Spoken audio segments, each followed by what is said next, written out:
বাংলা নববর্ষ উদযাপনের রাজনীতি শীর্ষক মন্তব্য প্রতিবেদনটি লিখেছেন নাজিব ওয়াদুদ। ঔপনিবেশিক ও বৈশ্বিক প্রভাবের কারণে আজকাল বাংলা দিন, মাস বা বছর তেমন একটা অনুসৃত হয় না। অথচ বাংলা নববর্ষ অর্থাৎ পহেলা বৈশাখ বিপুল উৎসাহ ও উদ্দীপনার মধ্যে দিয়ে উদযাপিত হয়। নববর্ষ পালনের বিষয় আশয় ও পদ্ধতি নিয়ে বিতর্কও প্রচুর। তাছাড়া বাংলা নববর্ষকে যারা বাঙালিত্বের অপরিহার্য ও আবশ্যিক উৎসব বলে প্রচার করেন, তারাও বছরের বাকি দিনগুলোতে এর ধারাবাহিকতা রক্ষা তো দূরের কথা, এর কোনো খোঁজও রাখেন না। পরদিনই প্রত্যাবর্তন করেন পাশ্চাত্য জীবনযাপনে এবং সেটাকেই তারা প্রগতিশীলতা বলে মনে করেন। আমরা দেখি এই একটি দিনে যা কিছু করা হয়, পান্তা ইলিশ খাওয়া, তাঁতের গেরুয়া শাড়ি, ফতুয়া পাঞ্জাবি পরা, রবীন্দ্রসঙ্গীত গাওয়া ইত্যাদি, বছরের বাকি ৩৬৪ দিন তার কোনো খোঁজ থাকে না। এই প্রশ্নের উত্তর জানতে আমাদের বাংলা নববর্ষের সৃষ্টি, বিকাশ এবং উদযাপনের ইতিহাস জানতে হবে। সেই সঙ্গে ঔপনিবেশিকতা এবং সাংস্কৃতিক আধিপত্যকেও বুঝতে হবে। বাংলা নববর্ষ বা বৈশাখী সংস্কৃতি মানে বাংলা বর্ষকেন্দ্রিক সাংস্কৃতিক কর্মকাণ্ড, যা এদেশের ঋতু বৈচিত্র্য, চাষাবাদ, ব্যবসা বাণিজ্য, চারু ও কারুশিল্প মেলা, নানা রকম খেলা এবং উৎসব আমোদের সঙ্গে সম্পর্কিত। এই দিনের সঙ্গে এগুলোর সম্পর্ক যে একচেটিয়া বিষয়টি তাও নয়, কারণ এসব কর্মকাণ্ড কম বেশি সারা বছর ধরেই চলে। তবে বৈশাখ মাসের প্রথম দিনটি অর্থাৎ নববর্ষের শুরুটা উদযাপিত হয় ঢাকঢোল পিটিয়ে, বিপুল আনুষ্ঠানিকতা ও উৎসাহের সঙ্গে। বাংলা বর্ষের উদ্ভব ও বিকাশ নিয়ে নানা মত রয়েছে, তবে এই মতটাই প্রধান এবং সর্বজন গ্রাহ্য যে তার উদ্ভব ঘটে মোগল বাদশাহ আকবরের শাসনামলে, তারই উদ্যোগে। ভারতবর্ষে সে সময় চান্দ্রবর্ষ অর্থাৎ হিজরি পঞ্জিকা অনুসৃত হতো। চান্দ্রবর্ষ সৌরবর্ষের চেয়ে ১১ দিন কম হওয়ার কারণে চান্দ্রবর্ষে ঋতুগুলো ঠিক থাকে না। ফলে ঋতু নির্ভর চাষাবাদ এবং খাজনা আদায়ের মতো অনেক কাজ করতে অসুবিধা হতো। খাজনা আদায়ের সুবিধার জন্য মোগল সম্রাট আকবর চান্দ্র ও সৌরবর্ষের মধ্যে সমন্বয়ের উদ্যোগ নেন। বিখ্যাত জ্যোতির্বিদ আমির ফতেউল্লাহ সিরাজি তৎকালীন ভারতবর্ষে সৌর ও হিজরি পঞ্জিকা বিশ্লেষণ করে নতুন বাংলা সনের নিয়ম নির্ধারণ করেন। বাংলা নববর্ষের নাগরিক উদযাপনে ঢাকার রমনার বটমূলে ছায়ানটের সঙ্গীতানুষ্ঠান মূলত রবীন্দ্রসঙ্গীতানুষ্ঠান এবং ঢাকা বিশ্ববিদ্যালয়ের চারুকলা বিভাগের মঙ্গল শোভাযাত্রা প্রধান এবং উল্লেখযোগ্য ঘটনা। ছায়ানটের নিজস্ব ওয়েবসাইটে বলা হয়েছে, স্বদেশ রবীন্দ্রসঙ্গীত ও রবীন্দ্রর ভাবনা অবলম্বন করে ১৯৬১ সালে তার যাত্রা শুরু হয়। রবীন্দ্রসঙ্গীতের চর্চা ও প্রসারের লক্ষ্যে ১৯৬৩ সালে ছায়ানট সঙ্গীত বিদ্যালয় প্রতিষ্ঠা করা হয়। পরের বছর রমনার বটমূলে সঙ্গীতানুষ্ঠানের মাধ্যমে বাংলা নববর্ষ উদযাপন করা হয়। গ্রামাঞ্চলের ঐতিহ্যবাহী অনুষ্ঠানাদির বাইরে বাংলা নববর্ষকে ঘিরে এটাই এ ধরনের প্রথম নাগরিক অনুষ্ঠান। তারপর থেকে এটা ধারাবাহিকভাবে চলতে থাকে। ছায়ানট রবীন্দ্র জন্মবার্ষিকী ও মৃত্যুবার্ষিকী, শারদোৎসব ও বসন্তোৎসবও খুব গুরুত্ব সহকারে পালন করে। রবীন্দ্র চর্চার মাধ্যমে সাংস্কৃতিক সম্প্রীতি সৃষ্টিতে অবদান রাখার জন্য ভারত সরকার ২০১৫ সালে ছায়ানটকে রবীন্দ্রনাথ ঠাকুর আন্তর্জাতিক পুরস্কার প্রদান করে। ছায়ানটের প্রতিষ্ঠাতা এবং পরিচালকরা ভারতপন্থী বামপন্থী রাজনৈতিক ঘরানার মানুষ, মূলত বাংলাদেশের কমিউনিস্ট পার্টির সঙ্গে সংশ্লিষ্ট। এরা জীবন দর্শনের দিক থেকে নাস্তিকতাবাদী এবং ধর্মকর্মের বিরোধী, অথচ একজন পুরোদস্তুর আস্তিক, এমনকি একটি নতুন ধর্মের প্রবর্তকদের অন্যতম রবীন্দ্রনাথের চর্চা এবং তার জীবনাদর্শন প্রচারকে এরা কেবল লক্ষ্য হিসেবেই গ্রহণ করেনি, রবীন্দ্র চর্চাকে ধর্মচর্চার পর্যায়ে উন্নীত করেছে। কথাশিল্পী হাসান আজিজুল হক এবং ছায়ানটের মূল কর্ণধার সঞ্জিদা খাতুনের শেষকৃত্য অনুষ্ঠান এরা রবীন্দ্রনাথের প্রার্থনা সঙ্গীত দিয়ে সম্পন্ন করেছে। অর্থাৎ ধর্ম না মানলেও এরা একজন ধার্মিক মানুষের কবিতা ও গান চর্চাকে ধর্মচর্চার মতো পবিত্র ও অবশ্য পালনীয় জ্ঞান করেছে। মঙ্গল শোভাযাত্রা বাংলা নববর্ষ উদযাপনের সর্বশেষ সংযোজন। ১৯৮৫ সালে যশোরে কয়েকজন চারুশিল্পী পহেলা বৈশাখ উপলক্ষে একটি পদযাত্রার আয়োজন করেন। বলা হয় এটি ছিল তৎকালীন স্বৈরশাসন ও সাম্রাজ্যবাদী সংস্কৃতির আগ্রাসনের বিরুদ্ধে প্রতিবাদ এবং প্রতিরোধের প্রতীক। অর্থাৎ নববর্ষ উদযাপনের এই আয়োজনের পিছনে রাজনৈতিক উদ্দেশ্য ক্রিয়াশীল ছিল। যশোরের এই আয়োজকরাই ঢাকা বিশ্ববিদ্যালয়ের চারুকলা ইনস্টিটিউটের কিছু ছাত্র শিক্ষককে উদ্বুদ্ধ করে ১৯৮৯ সালে একই ধরনের পদযাত্রা আয়োজন করে। তার নাম দেয়া হয় বর্ষবরণ আনন্দ শোভাযাত্রা। এর মূল পৃষ্ঠপোষকরাও মূলত বামপন্থী। সাংগঠনিকভাবে বাংলাদেশের কমিউনিস্ট পার্টির সাংস্কৃতিক ফ্রন্ট, সম্মিলিত সাংস্কৃতিক জোট উদীচী এক্ষেত্রে সর্বাত্মক ভূমিকা পালন করে। ছায়ানটের প্রতিষ্ঠাতা ও পরিচালকদের অন্যতম ওয়াহেদুল হক এবং ইমদাদ হোসেন ১৯৯৬ সালে এর নামকরণ করেন মঙ্গল শোভাযাত্রা। এই পদযাত্রা ঢাকা বিশ্ববিদ্যালয়ের চারুকলা ইনস্টিটিউট থেকে বের হয়ে রমনা বটমূলে ছায়ানটের সঙ্গীতানুষ্ঠানে গিয়ে মিলিত হয়। ছায়ানটের বর্ষবরণ সঙ্গীতানুষ্ঠান এবং চারুকলা ইনস্টিটিউটের ছাত্র শিক্ষকদের মঙ্গল শোভাযাত্রার আয়োজক, পৃষ্ঠপোষক ও সমর্থকরা সবাই ভারতপন্থী বাঙালি জাতীয়তাবাদী চেতনার ধারক ও বাহক। ধর্মনিরপেক্ষতা ও নাস্তিকতাবাদী মানুষ। তাদের লক্ষ্য ও উদ্দেশ্য হচ্ছে বাংলা নববর্ষ উদযাপনের নামে বিশেষ ভারতপন্থী সাংস্কৃতিক ও রাজনৈতিক দর্শনের পৃষ্ঠপোষকতা করা।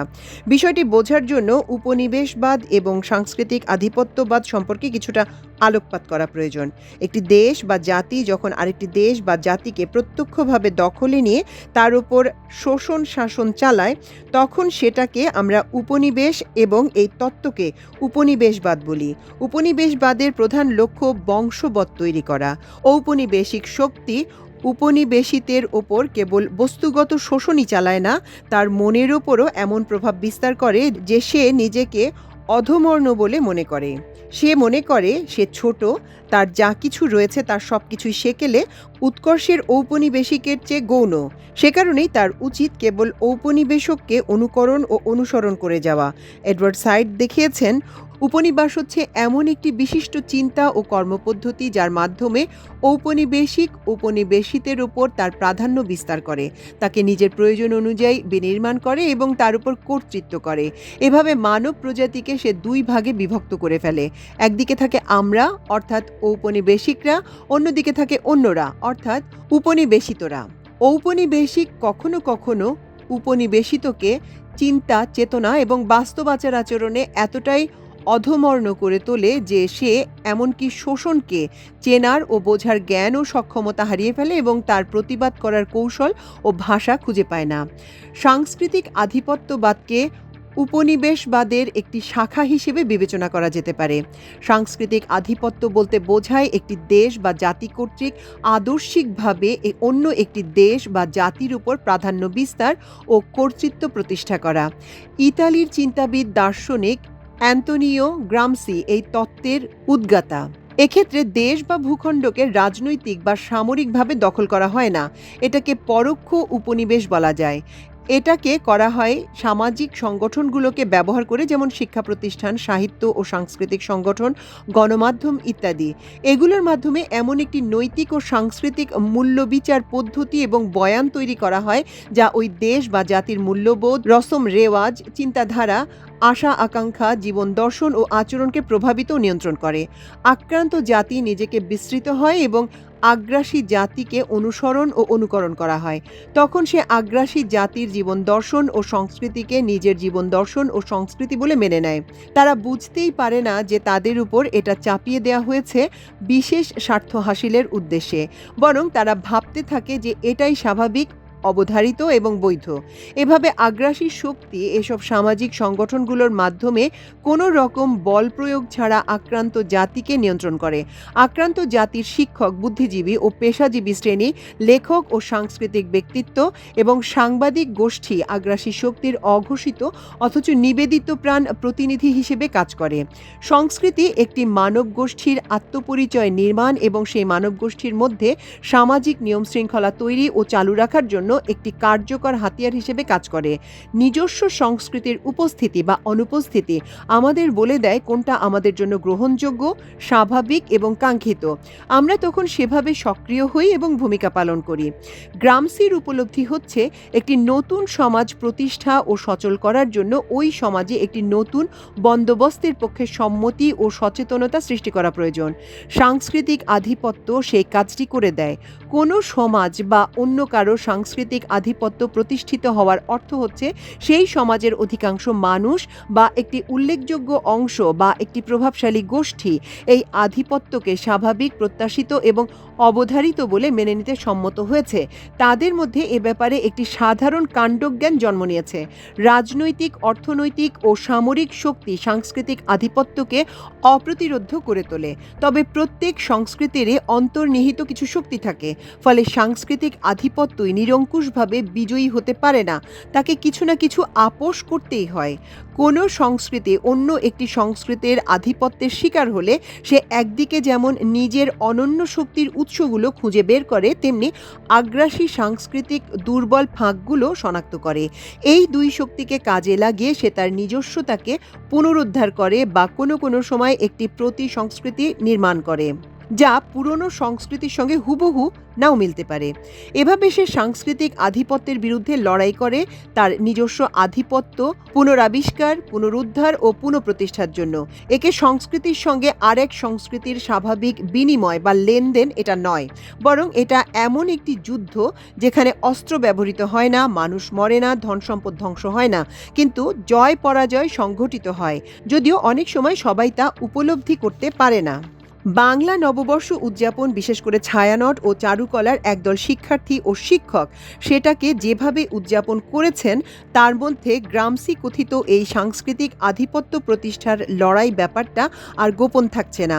অত্যন্ত সূক্ষ্ম কায়দায় অপর একটি সংস্কৃতিকে এদেশের সংখ্যাগরিষ্ঠ মানুষের উপর চাপিয়ে দেওয়ার চেষ্টা চলছে, তাদের মধ্যে সাধারণ কাণ্ডজ্ঞান এবং সম্মতি সৃষ্টির মাধ্যমে। এই আধিপত্যবাদী প্রচেষ্টাকে বুঝতে হলে এদেশের রাজনৈতিক ইতিহাসকে বিশ্লেষণ করা জরুরি।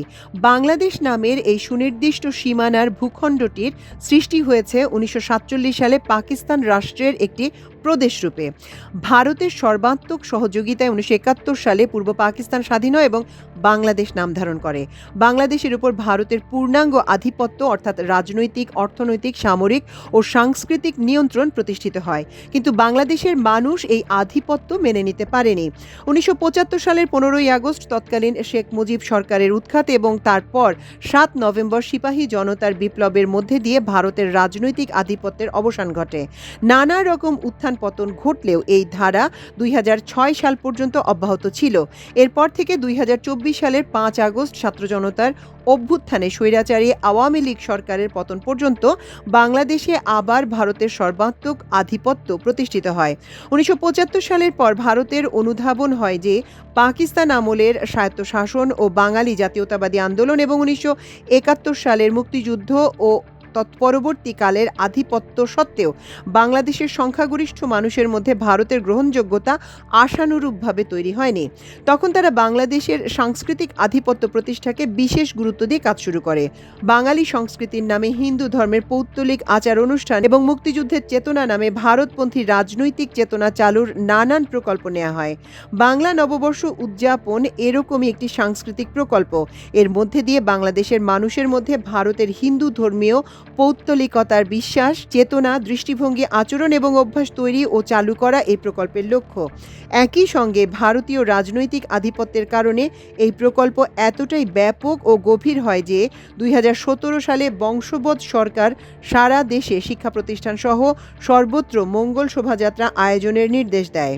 2024 সালে ছাত্র জনতার অভ্যুত্থান একথা প্রমাণ করেছে যে অনেক চেষ্টা সাধনা সত্ত্বেও বাংলাদেশের মানুষকে বংশবৎ বানানো যায়নি। বাংলাদেশের মানুষের মধ্যে এমন কিছু অন্তর্নিহিত শক্তি ও চেতনা রয়েছে যে একই সঙ্গে রাজনৈতিক স্বৈরাচার এবং সাংস্কৃতিক আক্রমণ চালিয়েও তাকে দমন করা যায়নি।